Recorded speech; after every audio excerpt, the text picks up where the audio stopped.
अपने आत्माओं प्रसंग जो चल रहा है हम उसी पर आते हैं।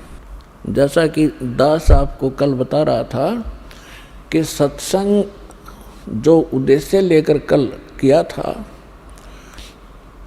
वो तो स्टार्ट नहीं हो पाया था, क्योंकि सबसे पहले डेफिनेशन ऑफ गॉड आपको बताई जाती है, परमात्मा की परिभाषा क्या है। तो कल आपको सिद्ध किया था कि 3 पुरुष हैं, एक सरपुरुष, एक अक्षर पुरुष, एक परम अक्षर पुरुष। इन्हीं को अन्य शब्दों में ब्रह्म, दूसरे को परब्रह्म और तीसरे को परम अक्षर ब्रह्म कहते हैं। मुख्य रूप से ये 3 पुरुष, 3 ब्रह्म, 3 भगवान, 3 परमात्मा, 3 ये मालिक माने जाते हैं। लेकिन ये मालिक कितने हैं, उनका कितना सामर्थ्य है, ये भी परिभाषा प्रभु की में आपको बताया जाता है। जैसे ब्रह्म जो है ये 21 ब्रह्मांड का स्वामी है, 21 ब्रह्मांड का। और ब्रह्मा विष्णु महेश एक ब्रह्मांड में एक विभागीय मंत्री हैं। एक विभाग में एक ब्रह्मांड के अंदर जैसे एक प्रांत में मंत्री होते हैं प्रांत में, और मुख्यमंत्री पूरे प्रांत का मालिक होता है। तो इन ब्रह्मा विष्णु महेश केवल एक ब्रह्मांड में और एक विभागीय मंत्री हैं। रजोगुण विभाग के ब्रह्मा जी और सतोगुण विभाग के विष्णु जी, तमोगुण विभाग के शंकर जी। अब इनका काम क्या है कि ब्रह्मा जी के रजोगुण के प्रभाव से सभी प्राणी संतानों उत्पत्ति करते हैं, और यहाँ की ये नकली सुख सुविधाएं, झूठे सुख, कोठी, बंगले, कार, अच्छी पोस्ट, कोई मंत्री पद प्राप्त करूं, ये उसी प्रेरणा से प्रेरित होकर के ये जीव इच्छा करता है। अपने आत्माओं जैसे इन तीनों भगवानों के शरीर के अंदर काल भगवान ने, इनके पिता ने एक ऐसी व्यवस्था कर दी है, ये इनके बस की बात भी नहीं है। ये भगवान रहते हैं अपनी राजधानियों में, अपने लोकों में ऊपर। विष्णु जी विष्णु लोक में, शिव जी शिव लोक में, और ब्रह्मा जी ब्रह्मा लोक में। लेकिन इनके शरीर से निकल रही जो तरंगे हैं, जो रेज हैं, वो इन 3 लोक के प्राणियों को विशेष प्रभावित कर रहे हैं। इस पृथ्वी लोक पर, नीचे एक पाताल लोक पर, ऊपर स्वर्ग लोक में। जैसे किसी मकान में, किसी महल में कक्ष हो, उसमें एक रसोई भी होती है, किचन, और किचन के अंदर मिर्चों का छोंक लगता है। वो मूल वस्तु साकार रूप में होती है किचन में, और उस गुण ने, मिर्चों के गुण ने अन्य कमरों में, अन्य कक्षों में बैठे हुए व्यक्तियों को छींकम छींक कर दिया। अब वो छींक आती है, उनके बस की नहीं, रोक लें वह छींक को। और वो आई कारण क्या बना कि उस मिर्च के उस तरंग ने आकर, रेज ने प्रभावित कर दिया, और सब छींक लग रही है। वो जीव के बस का नहीं, उसने रोक सके। इसी प्रकार ये ब्रह्मा विष्णु महेश को इस काल भगवान ने अपने स्वार्थवश अपने पुत्र रूप में उत्पन्न करके और यहाँ के प्रधान बना दिया। ये 3 देवता प्रधान है इस काल के, और इन्हीं से निकल रहे इन गुणों से हम प्रभावित होकर के कैसे क्रियाएं कर रहे हैं। ब्रह्मा जी के शरीर से निकल रही उन रेज से, उनकी तरंगों से हम प्रभावित होकर के संतानों उत्पत्ति करते हैं। यहाँ के फोकट राजपाट की इच्छा करते हैं, बड़ी कोठी चाहते हैं, बड़ा बंगला चाहते हैं, बड़ी कार चाहते हैं। उसके लिए चाहे हमने कितना अनर्थ करना पड़े, चाहे रिश्वत लेनी पड़े, चाहे 2 के 20 बनाने पड़े, चाहे मिलावट करनी पड़े, अपने कर्म बिगाड़ते रहेंगे। जीव जब तक इस परमात्मा के एंटीबायोटिक इन कैप्सूलों को नहीं खाएगा, इस ज्ञान को और इस मंत्र को जाप नहीं करेगा, तब तक इन पे ये प्रभावित रहेंगे। और जब ये एंटीबायोटिक बस आपको ज्ञान मिलेगा, आपको समाधान मिलेगा, फिर ये निष्क्रिय हो जाएंगे।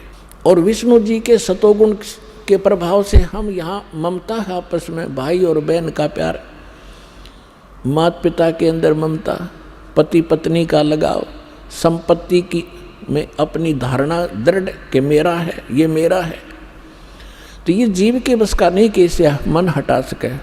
और भगवान शंकर जी का आपको पता ही है, तमोगुण है, और वो क्या करता है, संहार करता है। ऐसा क्यों करते हैं?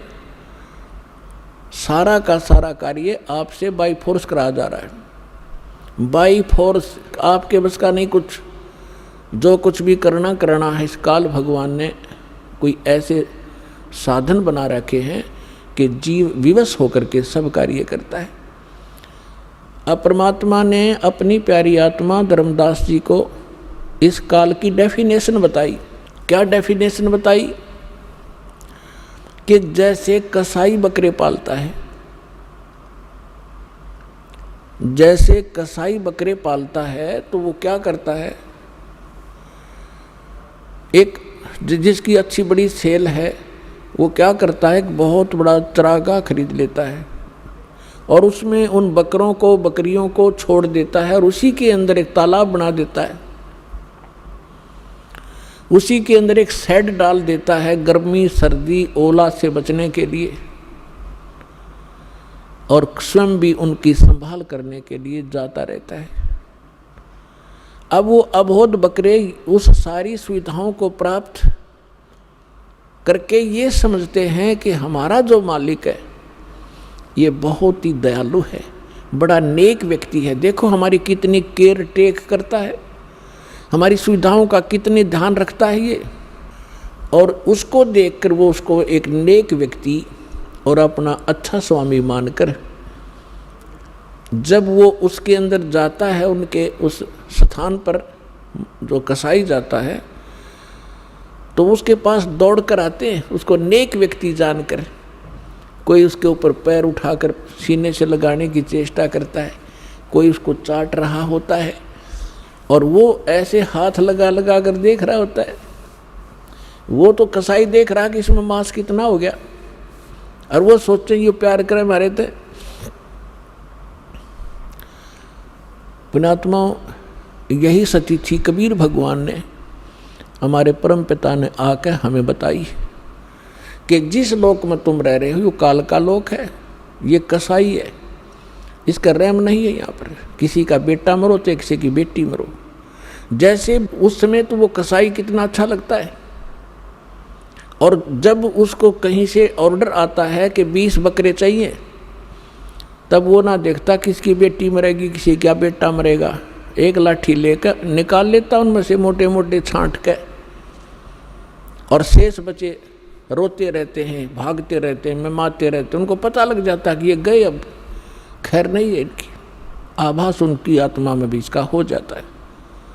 तो उस समय उनकी बुद्धि काम नहीं करती कि ये मालिक यूँ ले गया इतना न काट के, ये कहाँ का अच्छा आदमी है। इसी प्रकार परमात्मा ने याद दिलाया है हमारे को कि आप इस काल के जाल को नहीं समझ सके, परमात्मा ने आके इसका जाल हमें समझाया है और बताया कि आप देख रहे हो जैसे यहाँ कितनी अच्छी ये मेवा है, ये ड्राई फ्रूट है, काजू है, किशमिश, सेब, संतरे फ्रूट हैं, और कितना अच्छा यहाँ वातावरण है, कितने अच्छे ये फल लगे हुए हैं, बढ़िया फसल है, अच्छी शीतल हवा चलती है, कभी वर्षा हो जाती है, समय पर सूर्य उदय हो रहा है, अस्त हो रहा है। तो इन सुविधाओं को देखकर हम सोच बैठे कि ये तो बड़ा दयालु भगवान, देखो हमारे लिए कितनी सुविधाएं दे रखी है। लेकिन हमारी बुद्धि वहाँ काम करना बंद कर गई कि ये इस एक परिवार के 3-3 सदस्य एक एक्सीडेंट में मर जाए, तब कहाँ गया वो भगवान की दयालुता। तो यहाँ परमात्मा ने बताया कि इस काल भगवान को अपनी गलती के कारण एक श्राप लगा है। 1 लाख मानव शरीरधारी प्राणियों के सूक्ष्म शरीर से निकाल कर गंध आहार करने का,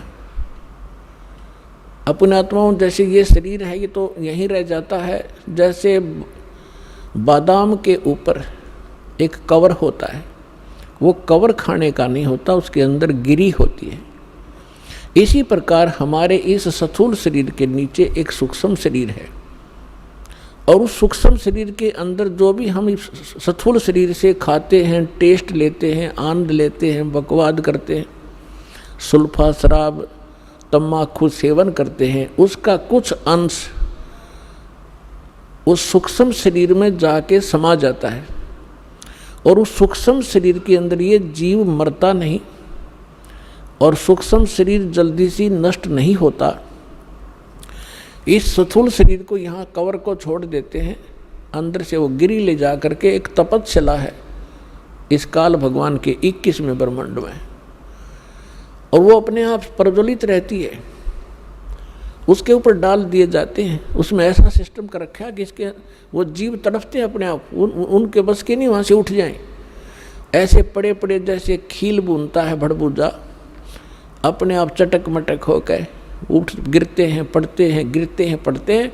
और जिसने ज़्यादा तम्बाकू सेवन कर रखा है, ज़्यादा व्यसन कर रखे हैं, ज़्यादा मांस खा रखा है या कोई शराब पी रखी है, उनमें ज़्यादा गंध होता है, उनको ज़्यादा देर तक रखता है निचोड़ने के लिए। और फिर उससे एक लाख से निकले हुए उस गंध को ऑटोमेटिक उसके एक पात्र में चले जाते हैं, और उसके बाद उन जीवों को वहाँ से उड़ा दिया जाता है। अब वो आकर के फिर बीच में शीतल क्षेत्र से आकर वो नॉर्मल से होकर धर्मराज के दरबार में आकर गिरते हैं गदड़ गदड़, जैसे बादरा ज्वार निकला कर थ्रेसर में तो अपने आप पड़ा कर पटर पटर जाके वहाँ जा कर के फिर पंक्ति लगवा देते हैं, लाइन लगाओ, अपने कर्म अकाउंट कराओ। फिर वहाँ जाकर वो अकाउंट न्यारा रह गया, तेने इतने पाप किए, इतने पुण्य किए, पुण्य के लिए स्वर्ग चल, पाप के लिए नरक चल। फिर 83 लाख योनियों में ये चक्कर जो का तू। सतगुरु आए दया करी, ऐसे दीन दयाले, बंदी छोड़ वृत्तास कहा, जठर गनी प्रतिपाल। सतगुरु आए दया करी, परमात्मा स्वयं सतगुरु बनकर आए। सतगुरु मीन जो सच्चा ज्ञान दे, यथार्थ जानकारी दे भक्ति की। हम कौन हैं, हम कहाँ से आए हैं, हमारा यहाँ क्या उद्देश्य है जीने का, हम क्यों मर रहे हैं, क्यों खप रहे हैं। किसी की टांग कट गई, कोई कैंसर भोग रहा है, किसी के मुंह में बुरा हाल है, किसी का अधरंग मार गया है, किसी का बेटा मर गया, किसी की बेटी मर गई। एक परिवार के 4 सदस्य खत्म हो जाते, शेष टक्कर मार रहे होते।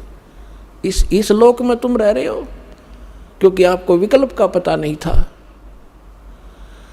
और जिन नकली संतों ने परमात्मा की वाणी चुरा के इस राधा स्वामी पंथ, धन धन सतगुरु पंथ,